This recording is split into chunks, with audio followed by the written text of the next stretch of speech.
हेडलाईनचे प्रस्तुत करता घरकुल मसाले, दे रोजच्या जेवणाला मायेची चव घरकुल मसाले। पंतप्रधान मोदींच्या नावे सर्वाधिक काळ सलग पंतप्रधान राहण्याचा नवा विक्रम। एनडीएच्या बैठकीत नेत्यांकडून मोदींचा सन्मान। मुख्यमंत्री फडणवीसांसह एकनाथ शिंदे आणि सुनेत्रा पवार यांची बैठकीला उपस्थिती।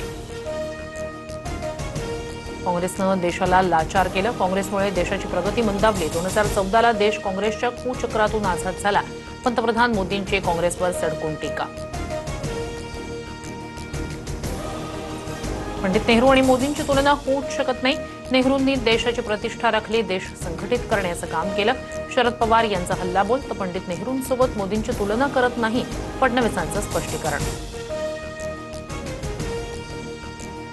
नाशिकमध्ये बंडखोर गोकुळ गीते नरेंद्र दराडे यांना पाठिंबा देण्याची शक्यता। मुंबईत गोकुळ गीते गिरीश महाजन आणि उदय सामंत यांच्यात बैठक, सकारात्मक तोडगा निघाल्याची सूत्रांची माहिती।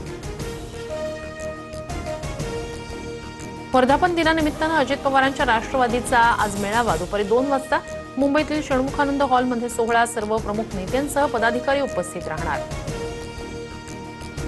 कल्याण पूर्वच्या आत्माराम नगरतील सावित्रीबाई फुले विद्यापीठात आज कॉक्रोच जनता पार्टीचं आंदोलन। अभिजित दिपकेही सहभागी होणार। संध्याकाळी 4:30 वाजता मोर्चा, त्यापूर्वी दिपके पत्रकार परिषद घेणार।